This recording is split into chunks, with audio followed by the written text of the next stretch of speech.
Hello. Welcome to the Malibu Music Room.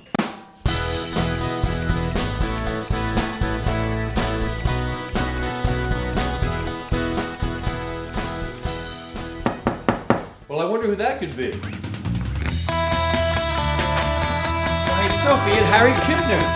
Welcome. Welcome to the Malibu Music Room. Is that bad?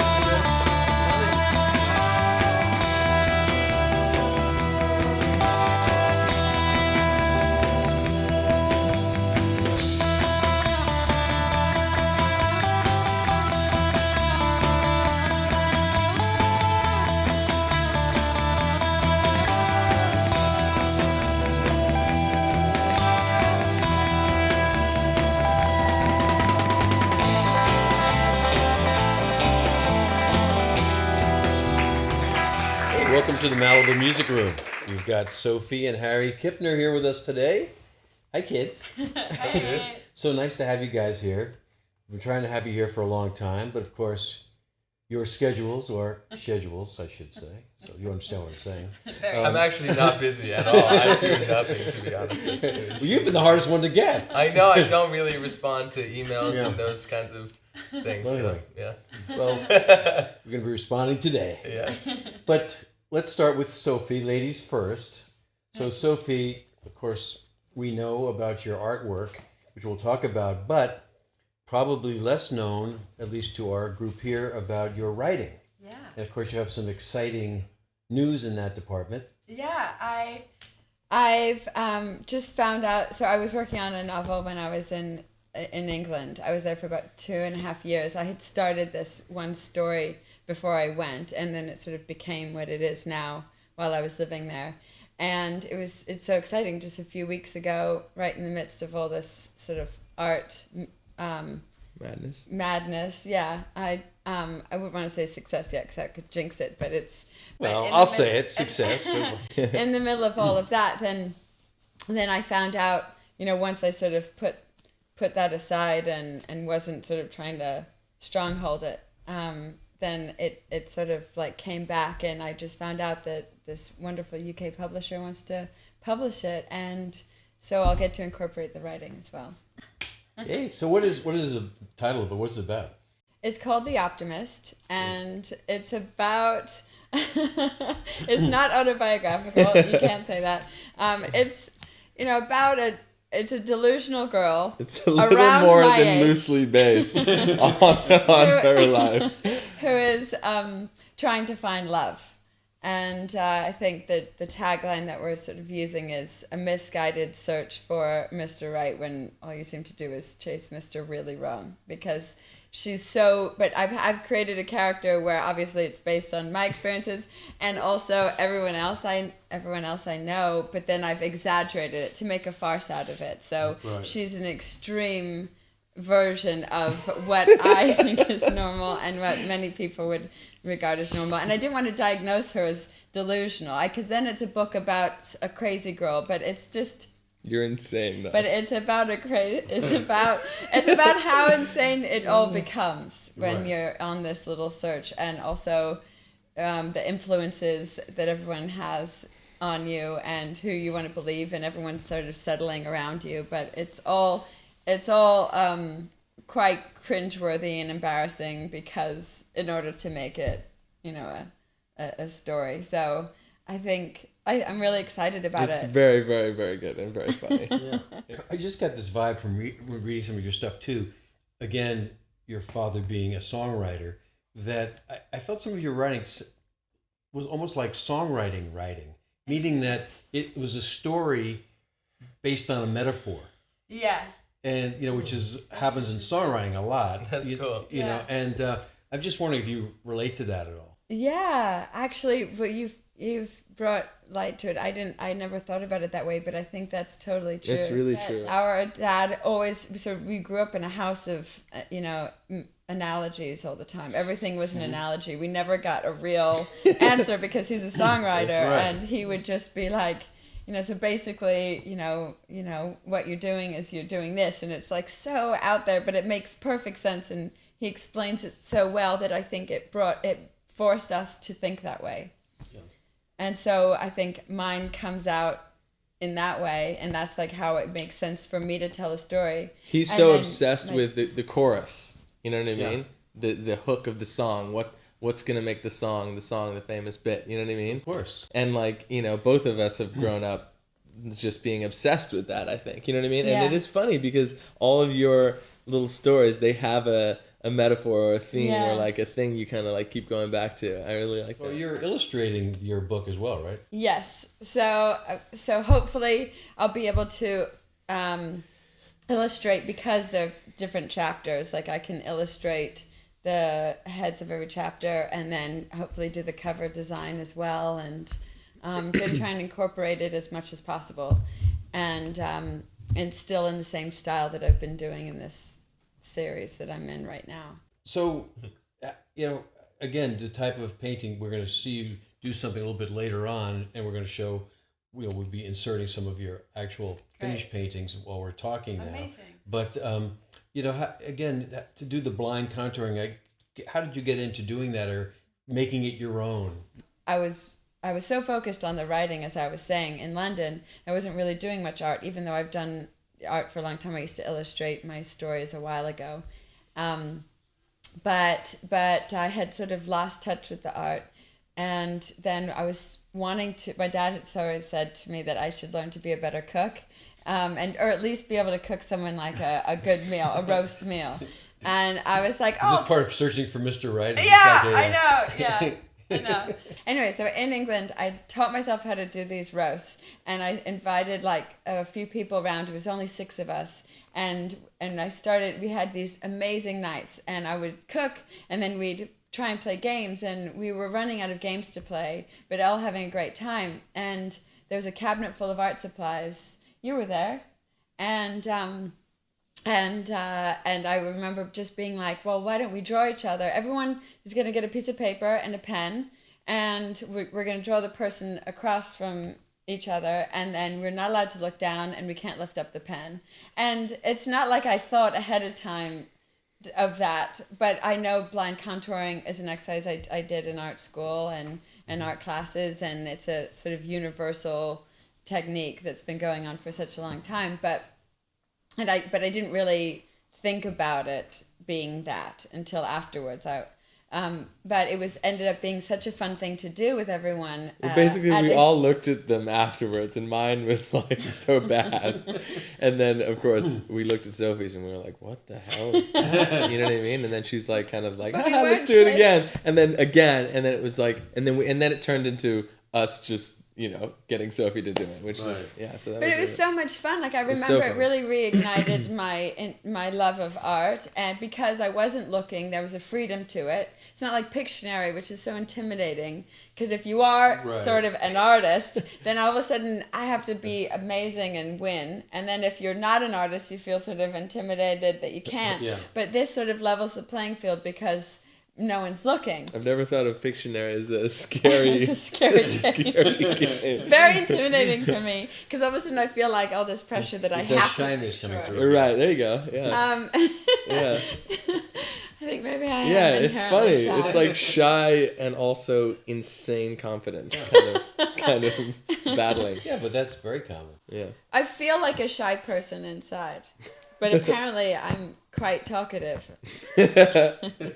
But anyway, so with this whole dinner party thing, we started doing it. I wasn't shading it in at the time. It was just the line drawing. But it was so much fun. I couldn't get enough. And then at one point I had these friends come over, and they liked each other, but they were a bit too shy to really look at each other. And I was like, let's play this game, because it forces you to look at someone and actually be in the moment and take it all in. Because there's something that is lost, for me at least, if I'm trying to really study you and I'm doing it the normal way. It's like way more emotional doing it without looking, because I'm like have an uninterrupted experience of what I think, my reinterpretation of you is. There's like no editing. That's what I think is awesome. Yeah. Yeah, like I can't be judged. I can't judge myself, and like, oh God, I really got your ear, and because I don't know until the end. So it's always a surprise. And also, what I love about it I started shading it in. I was doing it much more often after these games sort of got me hooked. And then I started shading and painting and watercoloring after I moved back from England. And then I started posting it. And I did one of Harry and my dad and my grandma. And then I posted online, and then someone was like, "Hey, can I buy that?" And I was like, "Really? You want to buy my grandma's portrait?" Wow. But because they're so abstract, that one's in Amsterdam now, isn't it? People don't. Yeah. That's so crazy. That one's in Amsterdam. There's like 2 in Tasmania. There's they're in Australia. They're in Jamaica. They're in India. One's in Amritsar near the Golden Temple. There's like in my kitchen. In your kitchen. Exactly. they're all over the place, and it's so exciting that it all sort of came from a dinner party. Well, do you feel using this technique, it's almost like you're looking at the person's soul more than at their face or something, because you're really, since you can't lift up the pen. Yeah. I don't put your words in your mouth, but oh no, I think that's totally right. It's way more, and that's what I mean. It's way more emotional. Mm-hmm. I feel like in some ways I've picked up on certain things in people that I wouldn't know. At one time I did one of a friend. Well, I didn't really know what was going on in his life. I hadn't seen him in a while, and he was really living 2 separate lives. There was a lot going on, and he was physically living in 2 locations and emotionally very split. And I drew him with 2 heads separated. Wow. Not two fully functioning heads, but it was like the way I drew it was like he was split. And it was like things like that happen sometimes. I'm not saying they're all like that, but maybe I'll start reading people's futures. Right. She's clairvoyant. So we had a successful art exhibit. I was there the other night in Venice at the Window Gallery. I've been to Santa Barbara. Yeah. So what's next in that department? I'm not sure yet exactly, but I've got about 35 or 6 or more commissions to do in the pipeline. So I'm so busy with commissions that I don't think I can take on another show just yet, but hopefully not too far away. One thing I've always thought about with painters is, as musicians, when we make a record, we get to keep the music. Right. That's so interesting. But for you create your artwork and then it goes somewhere else. And I'm just wondering for me it'd be very weird if I wrote a song, recorded it, and I could never hear it again. Yeah. How is that for you? I love the fact that it's leaving me. Are you gonna keep any of your own paintings? I hope not. I hope I just keep no, but like, if there's got to be one that you do and you're like, I can't sell this. I was thinking about that. Like, you never have. Yeah, that painting of you. Yeah. I sold. No one in my family has any rights over it. If I do a painting of you and someone wants to buy it, I'm like, no. Sorry. Harry was like, how can you sell the portrait of me? I was so pissed. I was like, that's me. Well, how about animation? I saw that animation that you did with Michael Cera. Yeah. And that, again, that kind of solves the problem because it's on film, so you can keep it and make copies of it. Right. But that's such an arduous task. I don't think I could do. Okay. It's like stop motion would be really cool. That's also difficult and time consuming. But I got a real Monty Python vibe. It was very humorous. Again, in all of your things you're writing, the whole wackiness of it. Yeah. Was that half a moon eating? Well, I don't know. Yeah, it was like a moon woman eating there's like an old woman holding a man baby. Right. Like with the man flu. And we're gonna the man baby. Show a little bit of this what we're talking about, so people have some concept of what we're talking about. Well, we'd like to see you in action. Okay. By the way, this is intense. Like, she's gonna be looking like right into your soul. Looking ready for me? I'm ready for you. Would you like me to do anything else? Look differently, chin up, chin down? No. We'll see. We'll just go for it. All right. If I need to do it twice, we can do it twice. I'll try not to blink. Okay, so I usually start like at one point at the top of the head. Okay. My nose is the focal point too. Yeah, you can't be offended by whatever happens.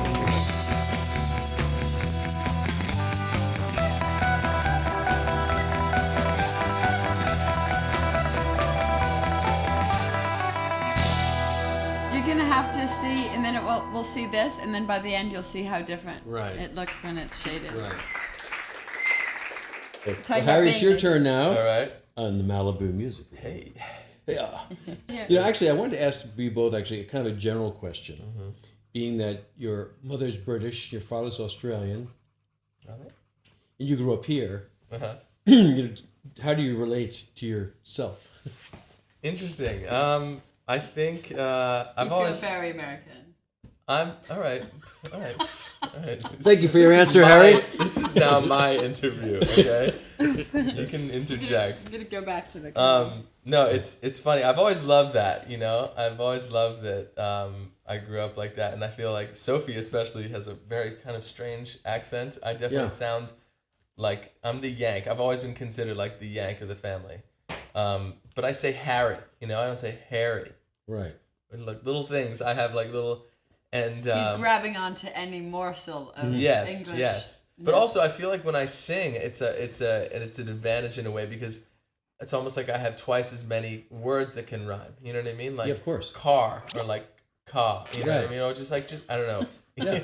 I can't find my way home. Yeah. But I love it, and I've always liked that, and I've always sort of romanticized London and British musicians and all that stuff. So as a songwriter, with your grandfather and father, I mean, at what point did you decide that's what you wanted to do? I mean, some people would be like, the last thing I'm going to do. Yeah, that was definitely me for a long time. I think growing up, I was my dad had a studio in the house. Not in the house. It was like a little back house. Yeah. And I would hang out there all the time in the room and stuff. But I wasn't paying attention. I didn't really care. It was like I just wanted to hang out with him. I wasn't sitting there going, oh, that was interesting what they did or whatever. Right. I was just there. And, I always liked music, but not any more than anybody else. I didn't think, and my grandfather, love him, but he gave me a lot of pressure. A lot, like to be a musician or not to be to be a songwriter. It was no question. I had to be a songwriter, and of course, my reaction to that was like, get stuffed, Yeah. So What age are we talking about here? Like at 6? Is he from zero, from whatever I can remember? It was like, you're in this family and you're a man, and you're gonna make lots of babies to continue our name, and you're gonna be a songwriter, and that's that. You know what I mean? And so of course. I wanted the opposite, and I really stayed away from it. I think I had a couple, I had guitar lessons and stuff a little bit, but never really got so into it. And then I went to college to study like East Asian cultures. Like I didn't even, that's a whole thing. And I studied Chinese for like 4 years and loved it, and I thought that's what I was going to do in some respect. I don't know what now, but when I went to college and I sort of had some time to buy myself, I brought a guitar. Wasn't even in tune. I just thought like girls would like it or something. You know what I mean? And then anyway, so I started sort of doodling in college, and that was the beginning of actually kind of thinking, I would learn like maybe 2 chords and then write a song over 2 chords. And I still kind of write really simple kind of stuff like that. But in a weird way, also when my grandfather passed away, it was almost like I played him one of the first recordings I ever did of one of my songs, a song called Queen of Thorns, and I played it to him a few days before he passed away, and he was like so stoked, obviously. And then sort of since then it became a real thing. And also in college I was kind of, going through the motions and going in class, and then sort of kind of thinking, well, wait a second, like what do I actually really want to be doing? And that's that time in your life is really when you start asking those questions. And then so kind of late, actually really late, that I actually got interested in it. And I had other friends too, like Max, like anything he touches, he's incredible at playing, and I really wasn't like that, so I just sort of thought it wasn't really my thing. So, but it's like you couldn't help it though. I like to think so. Imagine Yeah. what else you do. Yeah. It's like it just took you longer because it's like the expected Yeah. route. Yeah, it was like I had so much pressure that I thought that every song if I was going to be a writer, I had to be amazing. You know what I mean?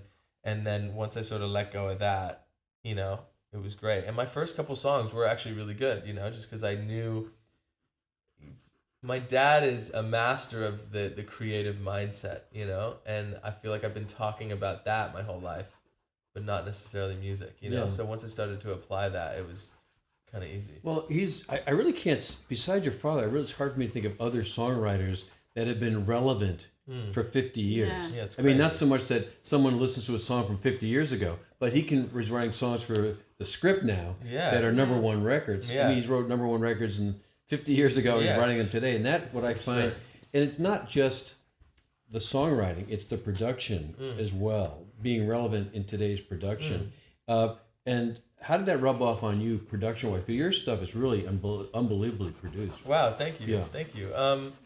I think that production's a funny thing. For me, it's like it's pure kind of instinct stuff, It's really hard for me. Like, say someone gave me a song and said, produce that how it should be produced, I would have absolutely no idea. It's kind of like I write a song and then I'll just kind of like hear sort of how I want the drums to go and I just kind of throw it in, But I think a lot of it's instinct, maybe from sitting and watching my dad and all his buddies for so long.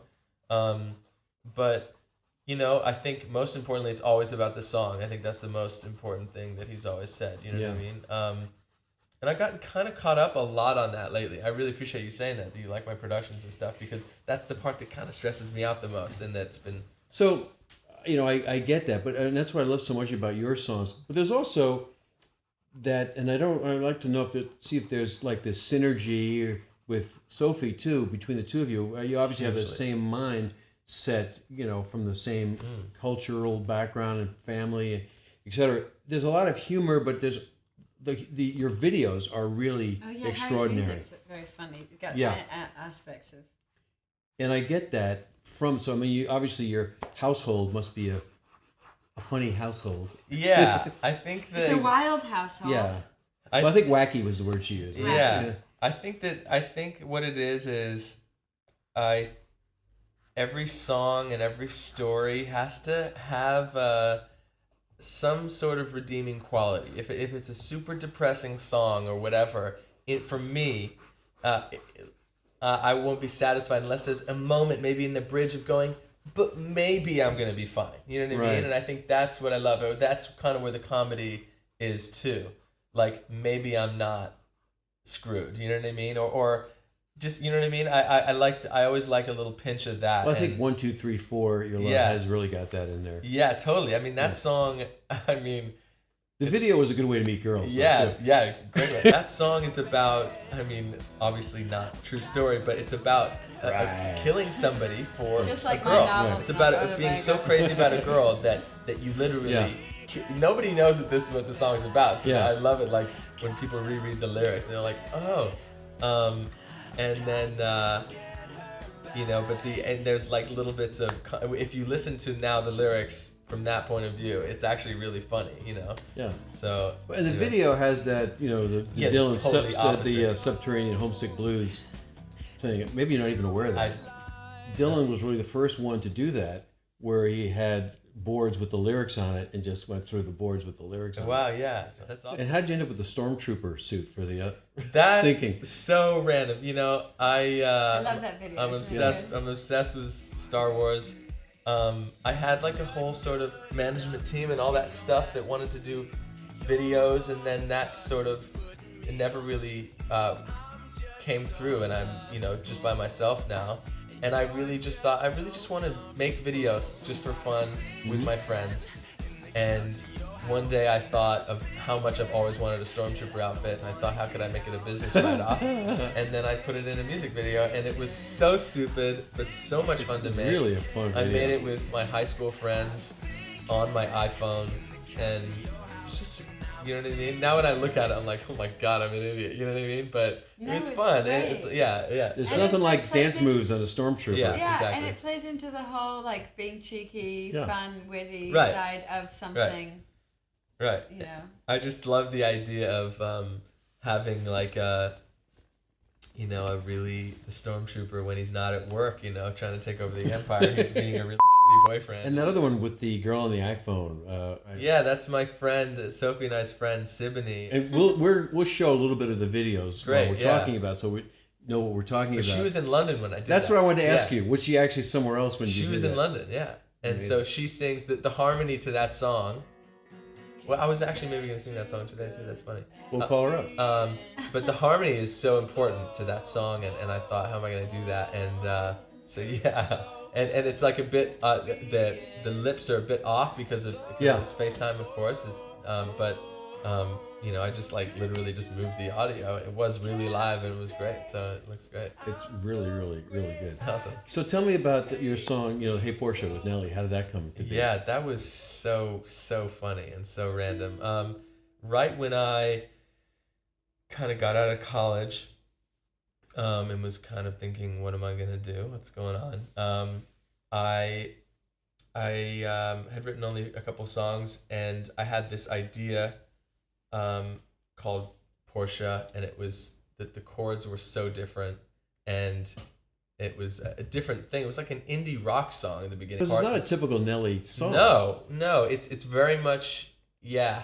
With this guy, Mike Caron, he kind of created this world where you sort of stick bits of songs, like you'll take a chorus and then someone else writes verses, and then it's like kind of like Flow Rida. It's very, all those Flow Rida songs are created in this very similar way. I genuinely didn't understand. I was like, how is he gonna do that song? Because I was still thinking of my version. And then they had redone this thing, and this guy Brayon and stuff, made it like this kind of hip hop thing or whatever.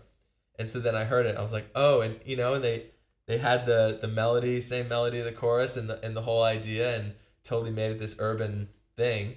And it was great. And then I was like, okay, and then that's still paying my rent, that song. So it's great, and it's supporting my own stuff. Yeah, but it was interesting though, because everyone thought I was writing rap songs. Yeah. So then all of a sudden I'm going into all these like urban sessions, and I walk in with my guitar and I'm like, hey guys, Right. let's write a song about like heartbreak. And it was, it didn't really fly, and little did they know too, that song Portia was, I think, the 5th recording I ever did of a song.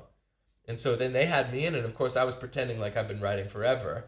And then I'm in these sessions like writing about like being in the club and stuff like that, which I'm not very well versed in. And so it was great and it was amazing, but it was totally the wrong lane for me. So I had to really kind of re-gear everything I was doing and kind of ask myself, if you immediately go from being maybe writing a couple songs to writing always with people and producers, it's very hard to separate who you are and what you're bringing to that situation, And so I was so blessed with this song because I could stop running around with sessions. I rent this little place in Venice, and I just stopped all my sessions. I was like, I'm done doing all this because it just wasn't working. Right. And I just started writing. It was like I really just like start from the beginning again, and tried to find myself.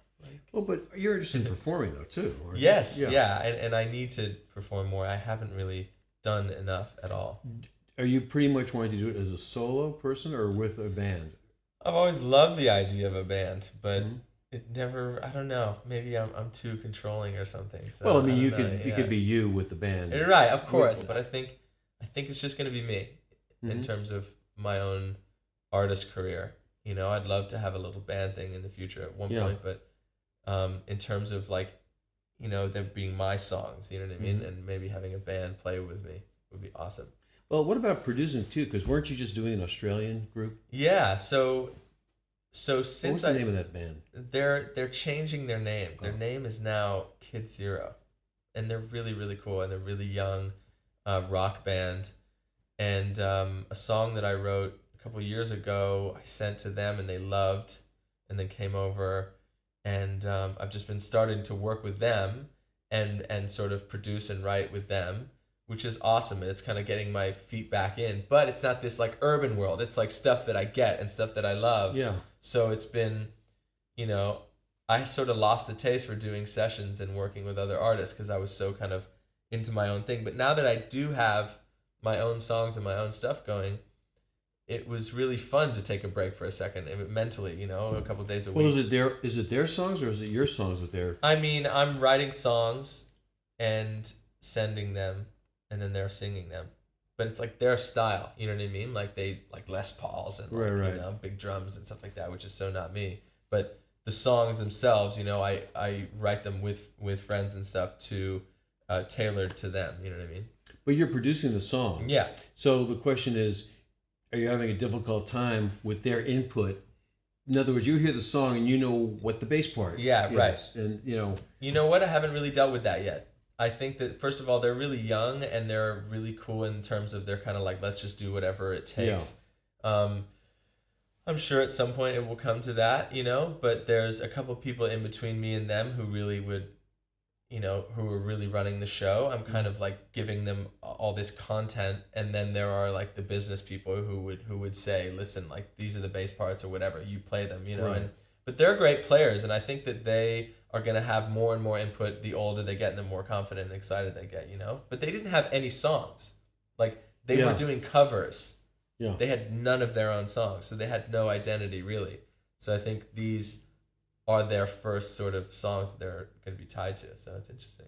Well, in your father's later career, I mean, I know he started out as a performer himself, but really, one of the things I find great about his songs, besides the songs themselves, is how well they fit the artist. Yeah. Mm-hmm. You know, I mean, you think about a song for Olivia Newton-John, another song for Chicago. I mean, you never think that that could be the same writer writing for those two people and We having were talking about this the other day about getting into like getting totally into that mindset, and he like with Christina Aguilera, Genie in a Bottle, like he was in a she's voted in a fifth, you know, sorry, you distracted me. And like he's in the mindset of a 16-year-old girl or something. You know? But he like knows how to. He's like, when I'm writing it, I am that. Yeah, he's person. like a little actor. Like a little method actor. And that's really what makes it so great. Yeah. I mean, Diane Warren's about the only other person I know who really does that. Yeah. You know, but did you feel that when you're writing songs with this band? Did you have to get into like an Australian teenage mind? Sort of. You know. Yeah, I mean, it's like your ultimate like young kid. You're sort of growing. I mean, being a guy in that age and loving there's very few things that go through your mind. You know what I mean? It's girls, and music and partying. You know what I mean? And you know, it's pretty easy to go back to that. You know, I'm not so far away from it. You know what I mean? So it's really fun. It's also there's a lot of songs that I write that I'm like, wow, that I should have just written that when I was like 18. You know what I mean? And that's why it's so awesome that I get like somewhere to kind of put that, you know, and so it's pretty easy to go into that brain. I don't know if I can do what my dad's done in terms of that. I think my dad's so amazing he can kind of become anyone, you know what I mean?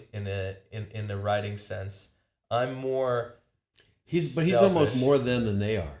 Yeah, you know? It's like he's able to he's their better self. Exactly. You know? Yeah, it's really interesting. Yeah. And I think that the reason also why, even if nothing happened with my own artist stuff, I know that it would allow me to have my own identity tied up in something, so that I could maybe go and work for other artists like that, because not having my own identity with my songs and art like that would make it, I get frustrated in a situation where I'm writing for someone. I'm like, why aren't I writing for myself? This is so stupid. You know what I mean? So I don't do a good job because I get a little jealous and I get a little annoyed.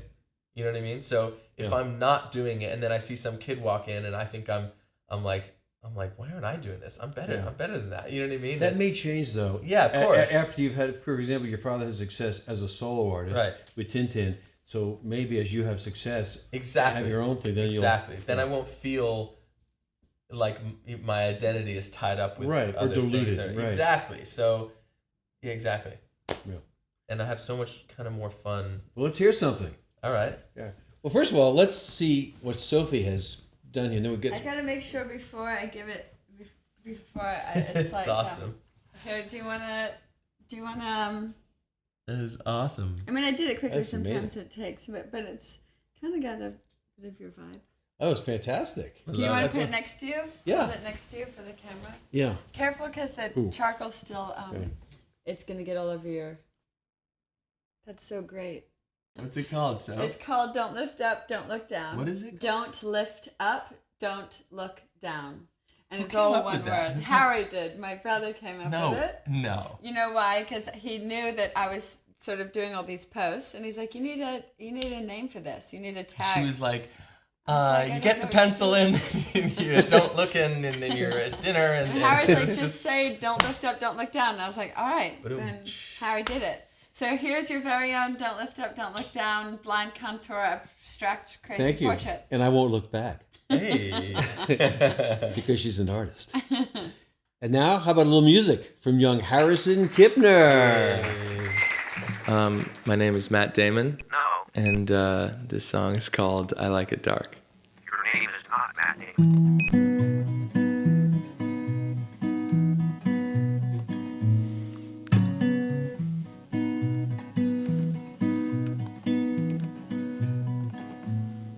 So much harder when it's easier for them. So much crueler when they're kinder in the end. Oh yeah, you said get distracted, but that's easier said than done. I tried dating, but they hate it, 'cause I just won't go out in the sun.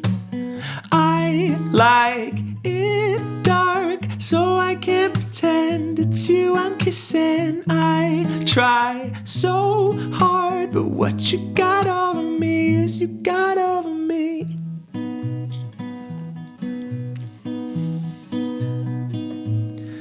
When you need sleep, you won't get a wink. Someone help me, 'cause I'm on the blink. You keep knowing, I keep yesing. Girl, I'm begging you, come back to me. I've been drinking, overthinking. Then I take someone home I can't see. I like it dark, so I can't pretend it's you I'm kissing. I try so hard, but what you got over me is you got over me. I like it dark, so I can't pretend it's you I'm kissing. I try so hard, but what you got over me is you got over me.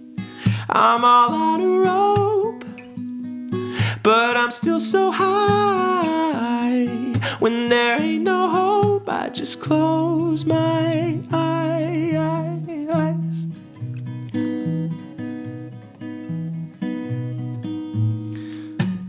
I like it dark, so I can't pretend it's you I'm kissing. I try so hard, but what you got over me is you got over me. I like it dark, so I can't pretend it's you I'm kissing. I try so hard, but what you got over me is you got over me.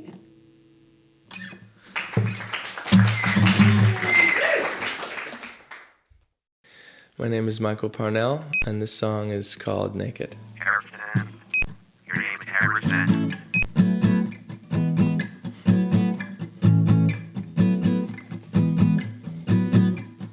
You woke me up last night, talking in your sleep like you were dreaming of a bad fight, and it sounded like it was you and I.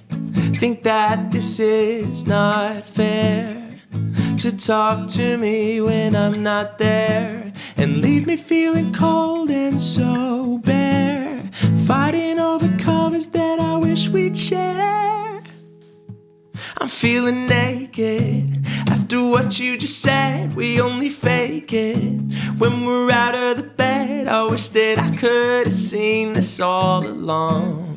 When the light is on, the love is gone.